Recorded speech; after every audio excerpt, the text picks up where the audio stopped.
What would you do if you picked up a distress signal from an unknown alien species in the middle of a deadly storm? Would you risk everything to save strangers who might not even be grateful? Two humans on a frozen moon were about to make a choice that would change the galaxy forever. This is their story. The emergency klaxons were screaming like banshees as Scout Commander Sareth fought to keep her ship from becoming a crater on the frozen moon of Thalor. Ice crystals battered the viewports with the fury of 1,000 glass shards, each impact sending spiderweb cracks racing across the reinforced aluminum. Navigation failing commander, her AI companion, Kira, announced, her usually melodic voice now crackling with static interference. Storm intensity has exceeded all predictive models. Sareth's four-fingered hands danced across the control matrix, her silver skin gleaming with perspiration despite the frigid cabin temperature. Behind her, strapped into the emergency restraint system, her son Kael whimpered softly. The 12-year-old Tasari boy had been unconscious for the past hour, his breathing shallow and labored. "Hold on, little star," Sareth whispered in her native tongue, stealing a glance at her son's pale blue face. The fever had been burning through him for 3 days now, and without proper medical facilities, she was watching him slip away one breath at a time. The scout ship bucked violently as another wind shear caught the starboard stabilizer. Sareth cursed in 17 different languages as the altitude readings plummeted. 2,000 meters, 1,500, 1,000. "Commander, I'm detecting a narrow canyon system ahead," Kira reported, her voice cutting in and out like a broken transmission. "It might provide some shelter from the worst of the storm winds." Sareth's violet eyes narrowed as she studied the terrain scanner. The canyon was barely wide enough for her ship, and one miscalculation would turn them all into a smear of metal and flesh against the rocky walls. But Kael's ragged breathing behind her made the choice for her. "Initiating emergency landing protocol," she announced, more to herself than to Kira. Her training had been clear. Tasari scouts operated alone, survived alone, and if necessary, died alone. Never show weakness, never ask for help, never depend on others. But as she wrestled the dying ship toward the canyon floor, watching her son's life force ebb away with each passing moment, those sacred rules began to crumble like ancient stone. The impact came with the sound of thunder.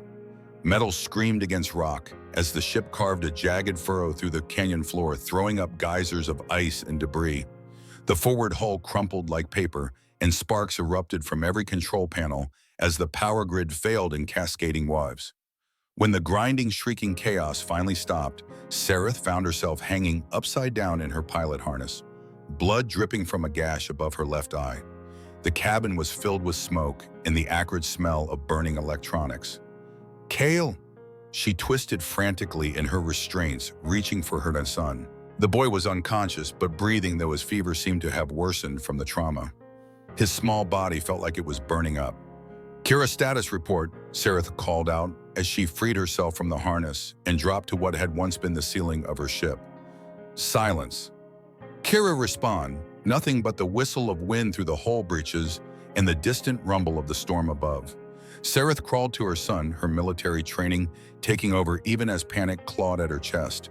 She checked his vitals, administered what medical supplies she had left, and wrapped him in her thermal emergency blanket. But she knew it wasn't enough. Without proper treatment, without the specialized medications, his condition required Kael would be dead within hours. For the first time in her 20-year military career, Scout Commander Sareth of the 3rd Tasari Exploration Fleet did something that went against every fiber of her being, every principle she'd been raised to uphold. She crawled to the emergency communications array, praying it had survived the crash. With trembling fingers that had never shown fear in battle, she activated the universal distress beacon. The signal pulsed out into the storm, a desperate cry for help from a species that had never learned how to ask for it. As the beacon's red light blinked in the smoky darkness of her ruined ship, Sareth held her dying son close to her chest and did something else she'd never done before. She cried, because sometimes even the strongest warriors have to admit that love matters more than pride. And sometimes, just sometimes, help comes from the most unexpected places. But on this frozen moon in the heart of a storm that could kill a dozen different ways, Sareth had no way of knowing that two humans in a research outpost 12 kilometers away had just received her signal. She had no way of knowing that those two humans were about to make a decision that would change everything she thought she knew about compassion, sacrifice, and what it truly means to be strong. The beacon kept pulsing. The storm kept howling. And somewhere in the darkness, hope was about to take its first breath. 12 kilometers away in a research outpost that looked more like a bunker than a scientific facility, Dr. Elias Ward was nursing his third cup of coffee and staring at weather data that made absolutely no sense. The storm system hammering Thalor's surface had appeared out of nowhere, defying every meteorological model they had. "This is impossible," he muttered, running his fingers through graying hair that made him look older than his 42 years. Storms like this don't just materialize without warning. Across the cramped command center, Lena Morgan looked up from the atmospheric processor she'd been trying to repair for the past 6 hours. At 28, she was the youngest engineer ever assigned to a deep space research posting, and her sharp green eyes missed nothing. "Maybe the impossible is exactly what we should expect out here," she said, wiping grease from her hands with a rag that had seen better days. "We're on an alien moon orbiting a star that shouldn't exist, studying weather patterns that break the laws of physics. Impossible is Tuesday around here." Elias was about to respond when their communications array lit up like a Christmas tree. The emergency frequency crackled to life, broadcasting a signal pattern neither of them had ever heard before. "That's not one of ours," Lena said, moving to the communications console with the quick, efficient movements of someone who'd learned to work fast or die slow.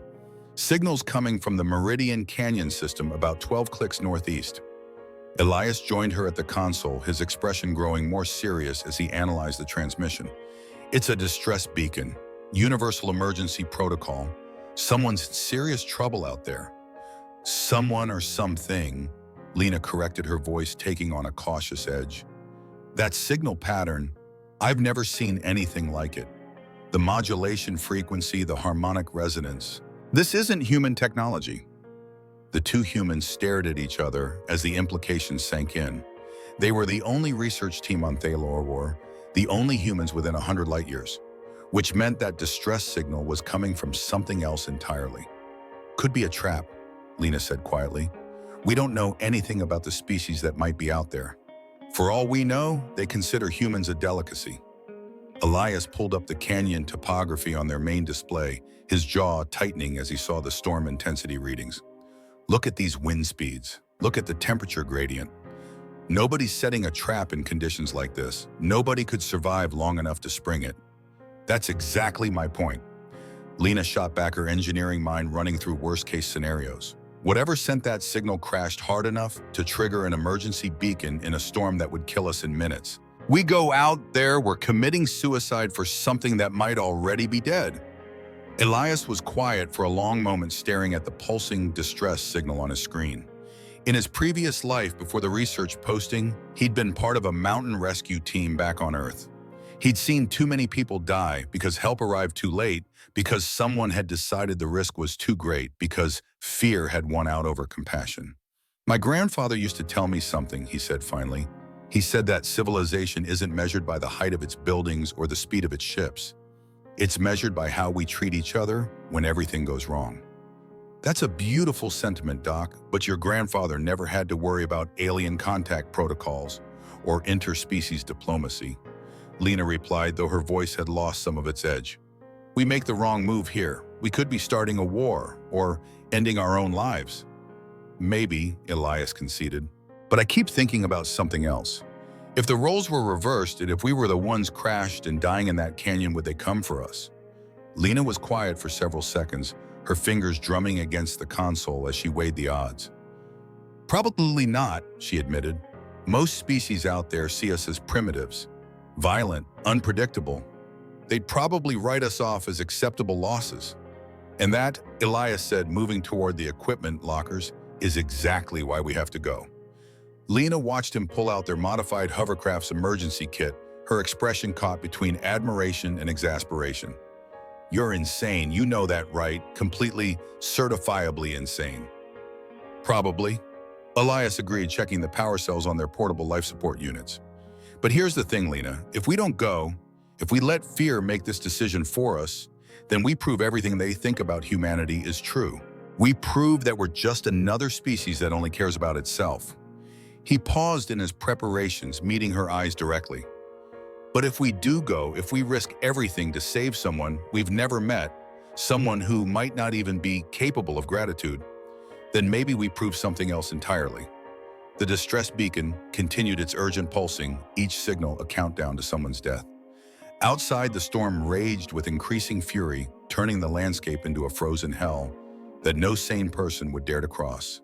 Lena stared at the signal for another 10 seconds, running probability calculations in her head. The smart play was to wait for the storm to pass. The safe play was to contact their superiors and let someone else make the decision.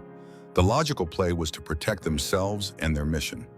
Instead, she reached for her environmental suit and started pulling it on. "When this gets us both killed," she said, sealing the helmet locks with more force than necessary, "I'm going to spend eternity telling you I told you so." Elias grinned as he powered up their hovercraft, the smile transforming his weathered face. "If we're both dead, I'll have all of eternity to listen. Fair trade."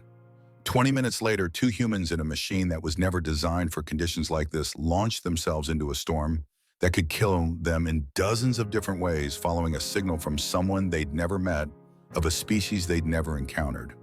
They had no idea if they were flying toward first contact or their own deaths. They had no way of knowing if their actions would be seen as heroic or foolish.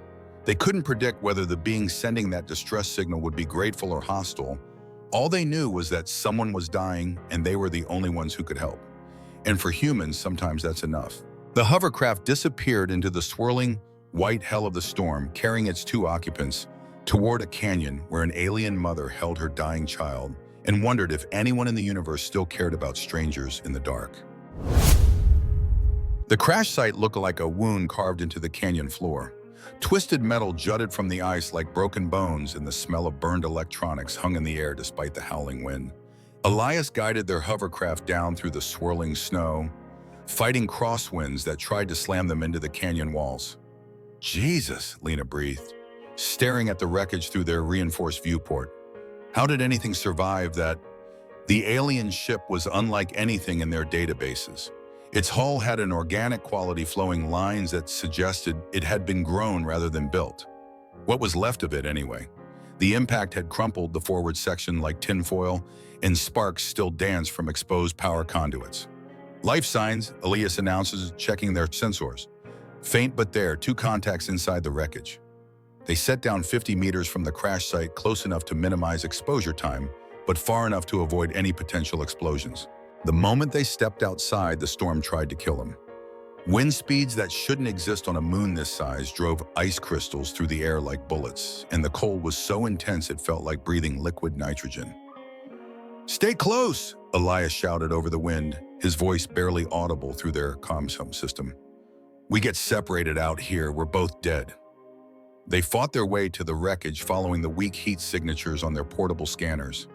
The breach in the hull was large enough for them to squeeze through, and the moment they stepped inside, they knew they weren't alone.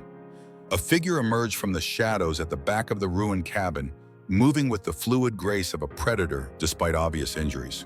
Tall, silver-skinned, with 4 arms and eyes the color of amethysts. The alien held something protectively against her chest, and Lena's hand instinctively moved to the plasma cutter on her belt. "Easy," Elias said softly, raising his hands in what he hoped was a universal gesture of peace. "We're here to help." The alien said something in a language that sounded like wind chimes mixed with thunder. Her voice was beautiful and terrifying at the same time, and her posture screamed danger despite her injuries.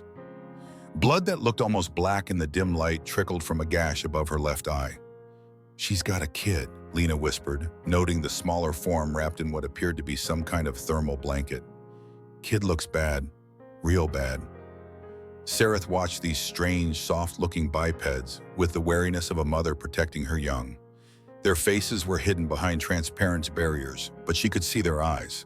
There was something in those eyes that she couldn't quite identify. Not hunger, not malice, something else entirely. The taller one took a step forward, moving slowly and deliberately. He removed something from his back, a device that hummed with electronic life. When he activated it, words began flowing from it in her own language.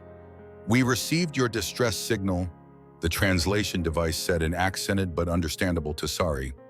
"We want to help. Your child needs medical attention. Sareth's grip tightened on Kyle.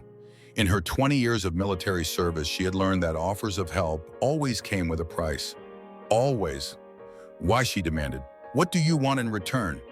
The humans exchanged glances. The shorter one, the female, stepped forward. Nothing, the translator conveyed. We want nothing. Someone was in trouble. We came. It was such a simple statement, but it hit Sareth like a physical blow. In Tasari culture, everything was a transaction. Honor for loyalty, service for protection, life for purpose. The concept of helping someone without expecting payment was so foreign it was almost incomprehensible. You're lying, she said, but even as the words left her mouth, she could see in their strange alien faces that they weren't. No one helps for free. No one risks death for strangers.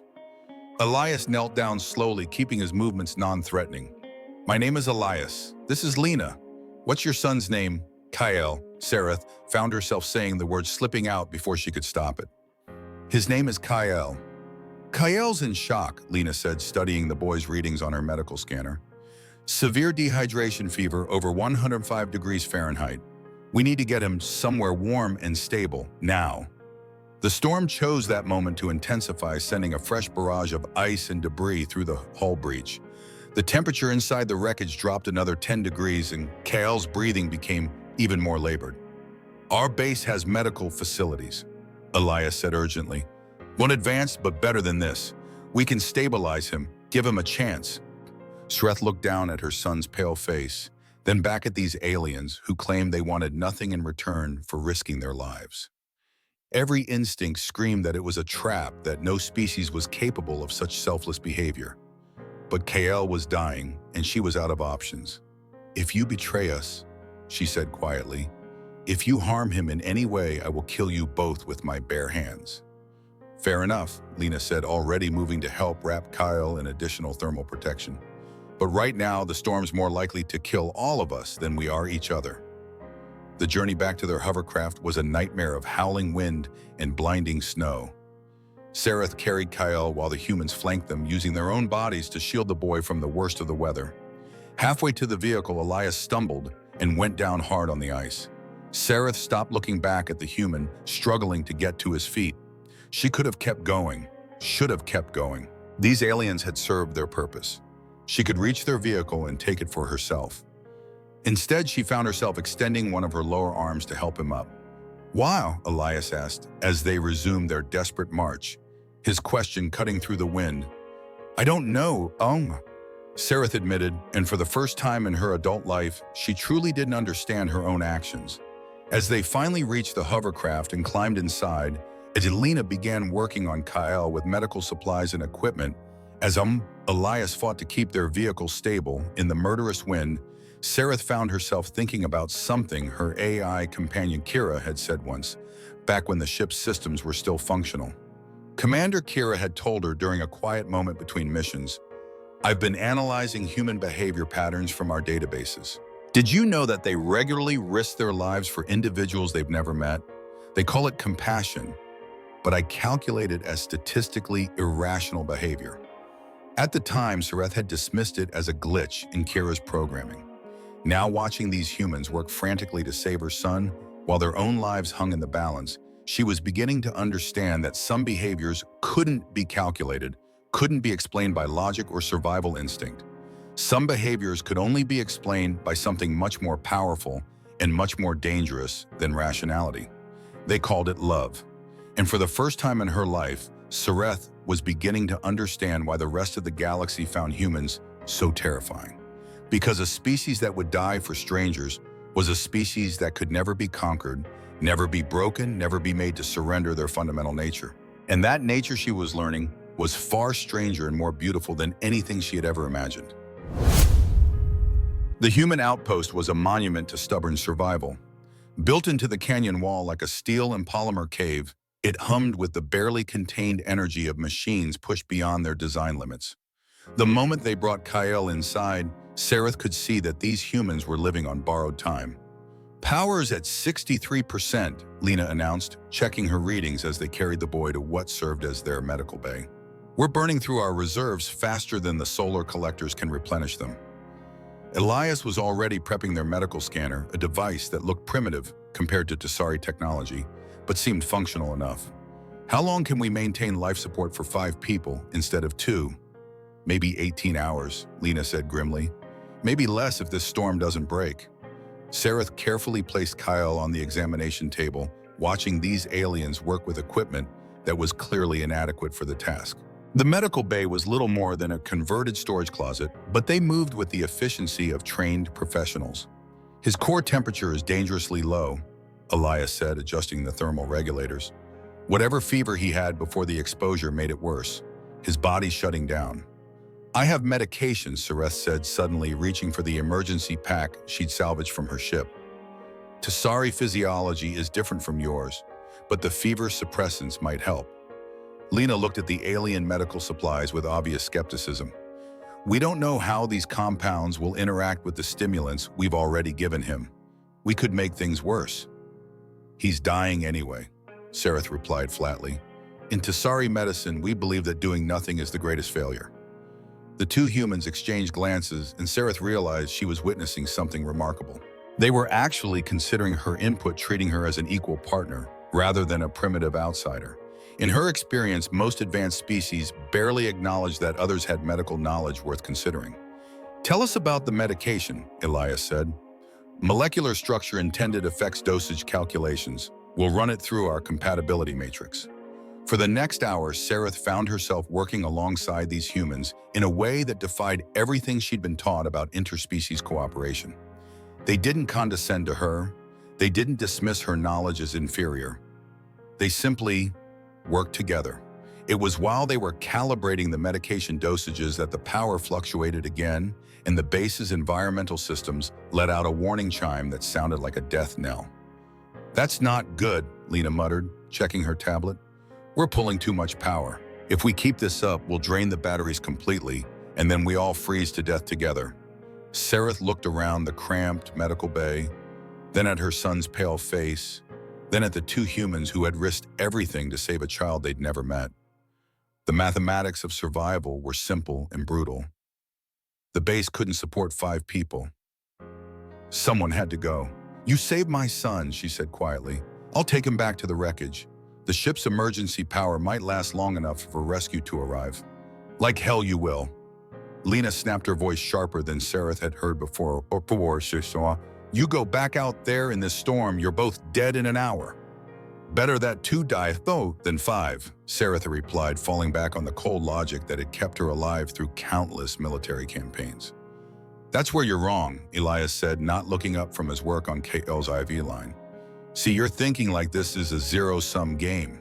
Someone has to lose for someone else to win. But humans, we don't really accept that math. Sareth watched him work, noting the careful precision of his movements despite the obvious stress. Your species is irrational. You are willing to die for strangers. It makes no tactical sense. Maybe not, Lena admitted, moving to a storage panel and pulling out what looked like a power cell. But here's the thing about humans. We don't just save people and then watch them die anyway. That's not how we work.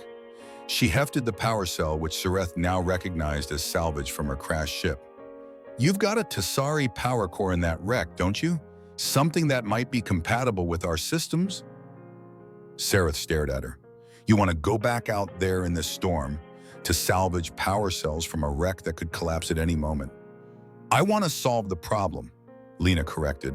I want everyone to live. Call me crazy, but I think that's a better plan than deciding who gets to die. The storm outside howled like a living thing, rattling the reinforced windows and making the whole base shudder. The idea of going back to the wreckage was suicidal. The power core they needed might not even be accessible anymore, and even if they could retrieve it, there was no guarantee it would be compatible with human technology. You don't understand, Sareth said, her voice carrying a note of something that might have been desperation. Tasari don't accept help. We don't form alliances with other species. We survive alone, or we don't survive at all. Elias looked up from KL's monitoring equipment, and Sareth was surprised to see something like compassion in his alien features. Maybe that's why you're out here alone in the first place. Maybe that's why your son was dying while you sat in a crashed ship instead of asking for help. The words hit like a physical blow.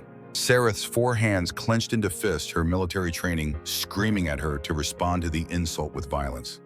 But then she looked at her son, breathing steadily now, for the first time in days, and the fight went out of her.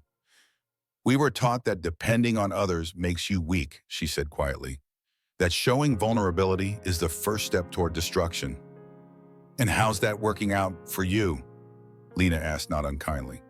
Before Sereth could answer, an alarm began blaring.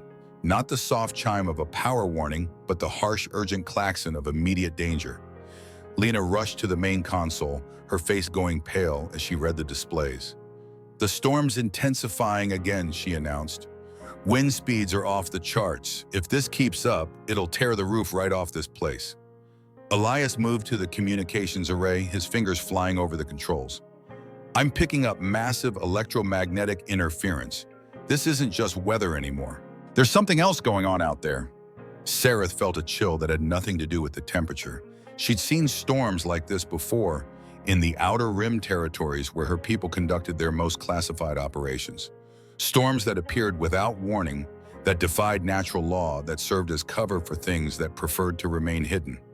"We need to get that power core," she said suddenly. "Not just for the base. We need to get it now before—" She didn't finish the sentence, but the expression on her face was enough to convince the humans that their situation had just become much more desperate. "Before what?" Elias demanded. Sereth looked at her son, then at the two humans who had already saved his life once. She thought about military protocols, about classified information, about the court-martial she would face if she revealed what she was about to reveal. Then she thought about how these strangers had risked everything for her child, and she made a choice that would have been unthinkable just hours earlier.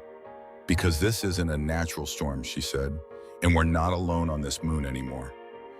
Outside, something roared in the distance, a sound that no terrestrial weather phenomenon could possibly make. The lights flickered, and in that moment of darkness, Sarah saw the future with terrifying clarity. They were about to face something that would test every assumption about survival, about cooperation, and about what it truly meant to be strong. And the only way any of them would live through the next few hours was if they stopped thinking like separate species and started thinking like something they'd never been before. A family. The roar came again, closer this time, and with it came a sound that made Sereth's blood run cold. The rhythmic thrum of military-grade hover engines cutting through the storm with predatory precision. "Hunters," she whispered the word, carrying a weight of terror that needed no translation. Lena was already at the sensor array, her fingers flying over controls that suddenly seemed woefully inadequate. "I'm reading multiple contacts. Large. Moving in formation. Whatever they are, they're not here by accident." Elias looked between Sereth and the displays, his mind racing. "Hunters, who are they hunting?" Sereth's four hands were already moving to weapons that weren't their muscle memory from a lifetime of military service. "Me, my son, we weren't just on a routine survey mission. We were running." The base shuddered as something massive passed overhead, close enough to rattle every loose component in the structure. Through the reinforced windows, they could see lights moving through the storm searchlights that cut through the blizzard like silver swords. "They found us," Sereth said, her voice flat with the acceptance of someone who had always known this moment would come.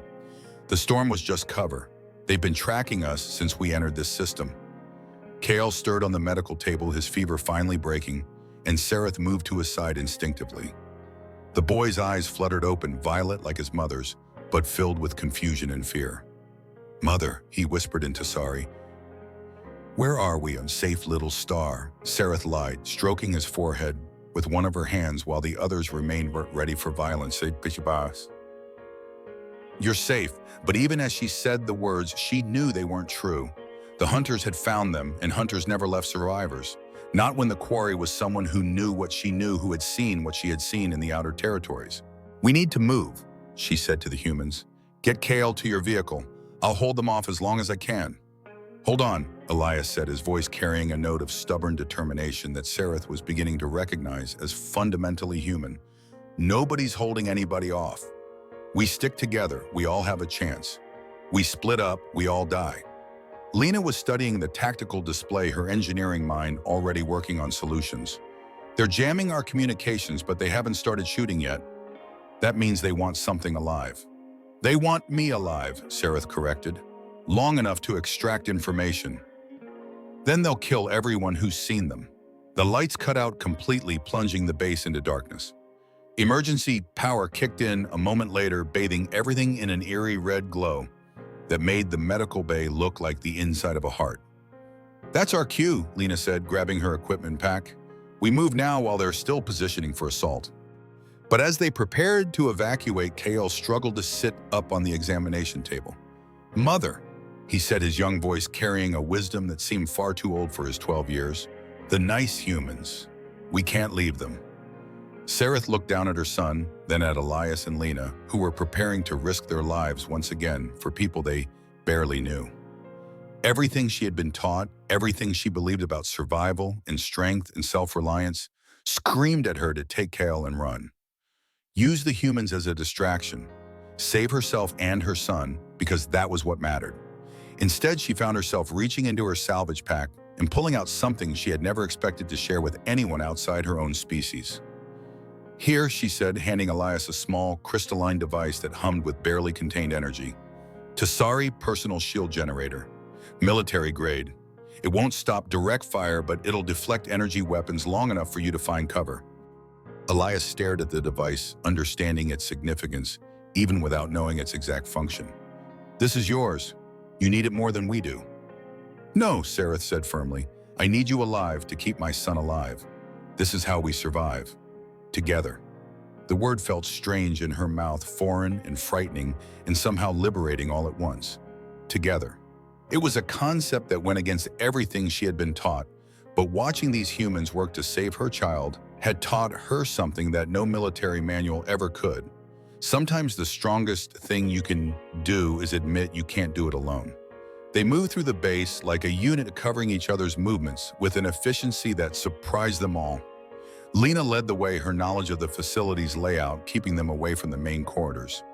Elias carried the portable medical equipment ready to treat Kael if his condition worsened.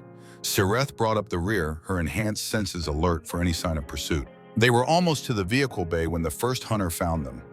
The creature that emerged from the shadows was everything nightmares were made of. Tall as Sereth, but built like a living weapon with armor that seemed to absorb light and eyes that glowed like dying stars. It moved with the fluid grace of something that had evolved to kill, and the weapon in its hands hummed with enough energy to vaporize a building. Down, Sereth shouted, pushing Kale behind a support beam as energy bolts began tearing chunks out of the walls around them. But instead of running, instead of abandoning the aliens who had helped them, Elias and Lena did something that defied every tactical manual ever written. They charged.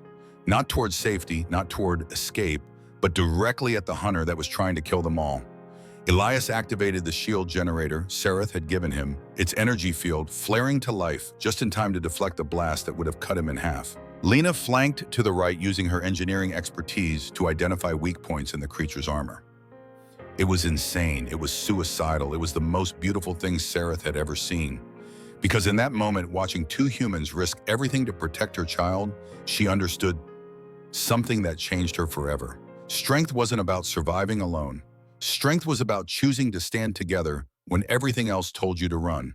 The fight lasted less than 30 seconds. The hunter was faster, stronger, better armed, and probably immortal for all they knew. But it had made one crucial mistake. It had underestimated what humans were capable of when they were protecting something they cared about. When the smoke cleared, when the emergency lights stopped flashing, when the base fell silent, except for the distant howl of the storm, Sereth found herself looking at two humans who had just redefined everything she thought she knew about courage. Is it over? Kale asked, peering out from behind the support beam. For now, Sereth said, though she knew more hunters would come. They always did. But as she looked at Elias and Lena, as she saw the determination in their strange alien faces, she realized something that filled her with a hope she had never dared to feel before. Maybe this time would be different. Maybe this time she wouldn't be running alone. The storm outside was finally beginning to break, shafts of pale sunlight cutting through the dissipating clouds. And somewhere in the distance, growing stronger by the moment, was the sound of engines. But not hunter engines this time. Rescue ships.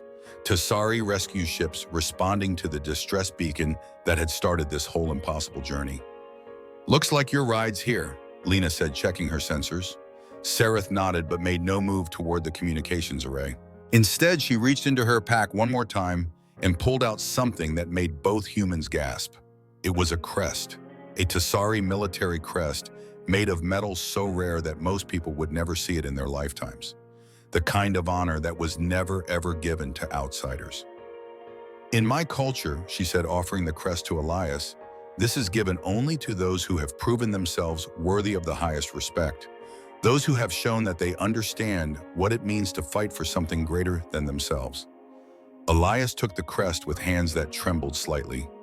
We didn't do anything special. We just helped.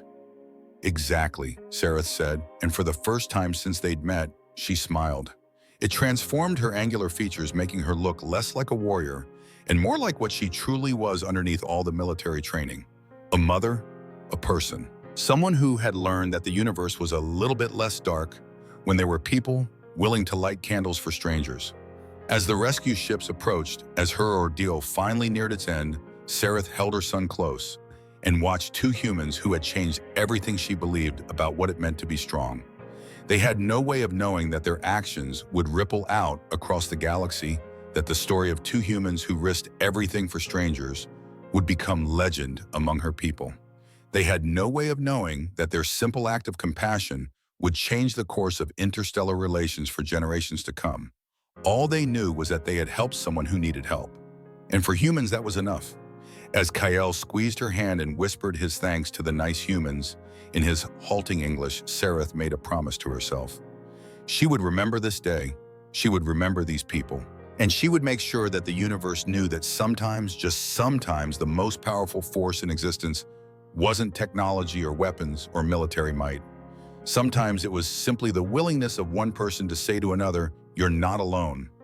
The rescue ships landed in a whirlwind of snow and steam, but as Sereth prepared to leave this frozen moon behind, as she prepared to return to a universe that suddenly seemed full of new possibilities, she turned back one last time to the two humans who had taught her that the strongest walls weren't built to keep others out.